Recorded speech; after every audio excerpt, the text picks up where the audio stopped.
Oferecimento CIEAN.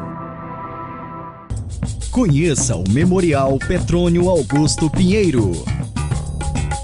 Olá amigos, este é mais um programa Ponto de Equilíbrio, uma parceria entre o AmazonSat e o Jornal do Comércio. No programa de hoje nós vamos falar sobre as estratégias para o desenvolvimento da ciência e tecnologia no Amazonas. Vamos à matéria que a nossa produção preparou para você. 152 milhões de reais. Esse é o valor do orçamento da Fundação de Amparo à Pesquisa do Estado do Amazonas, FAPEAM. O valor é de 55% maior que os 98 milhões disponibilizados no ano passado. Até agora, cerca de 40 milhões foram gastos. Em apenas 10 anos, o número de doutores no Amazonas triplicou, o que mostra um crescimento no cenário da ciência, tecnologia e inovação do Estado.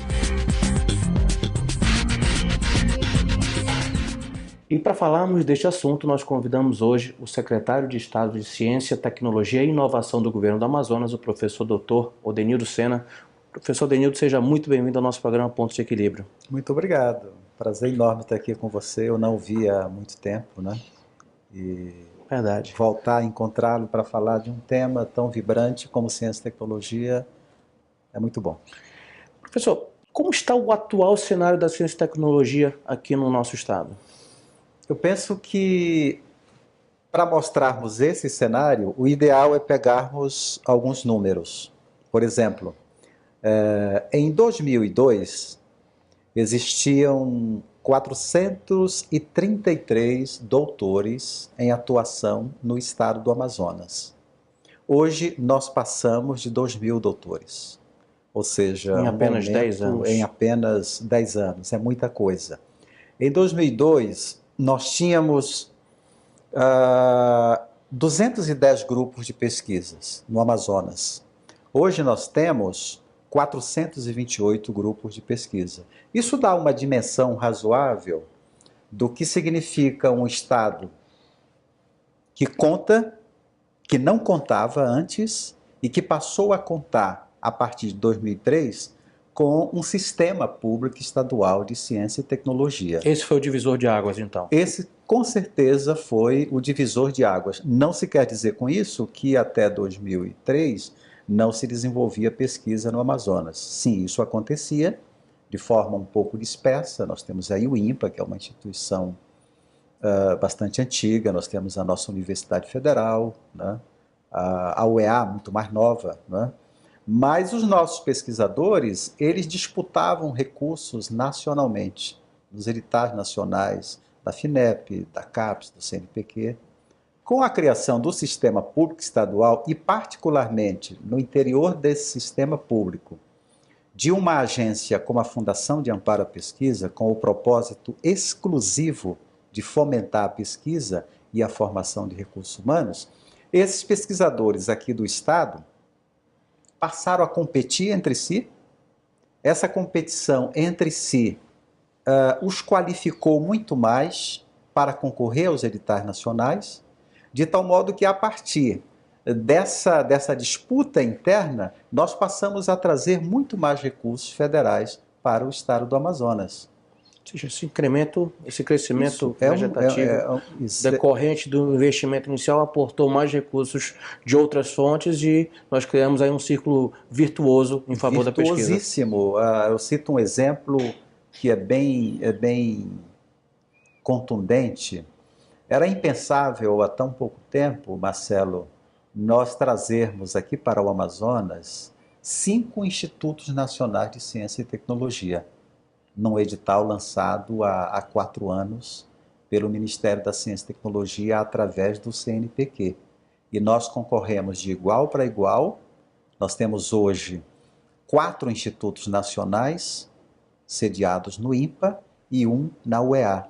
E isso só foi possível por conta do aprimoramento, né, dessa nossa competitividade nacional. Hoje nós não devemos nada, nós concorremos de igual para igual com os editais nacionais.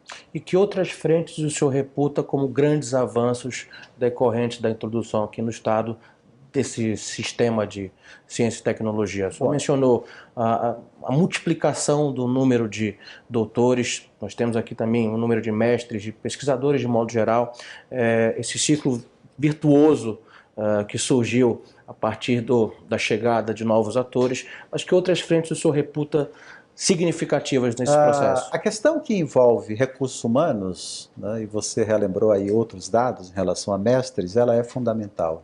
Porque não adianta você ter laboratórios sofisticados, infraestrutura, se você não tem recursos humanos altamente qualificados.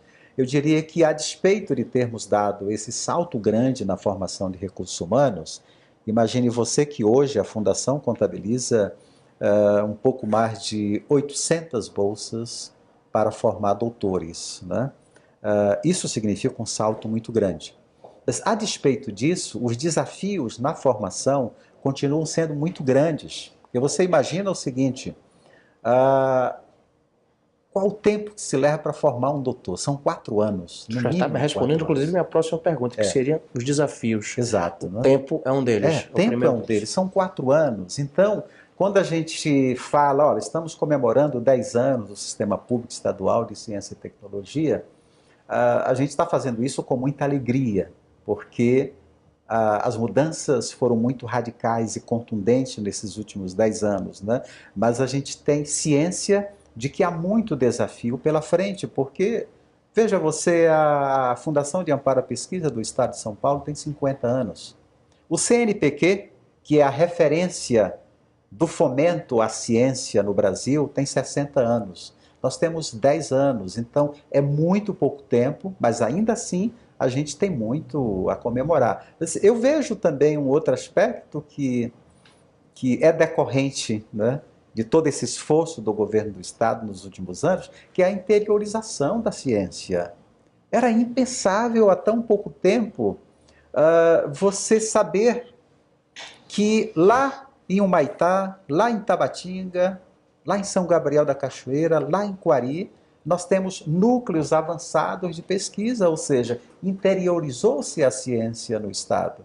E esse foi um salto muitíssimo grande. Claro que isso não aconteceu por milagre, foi um conjunto de ações. Aí envolve a dinamização da Universidade Federal, com os novos campi no interior, a presença forte da própria UEA também se capitalizou. A UEA drasticamente. hoje é uma universidade poderosíssima, né?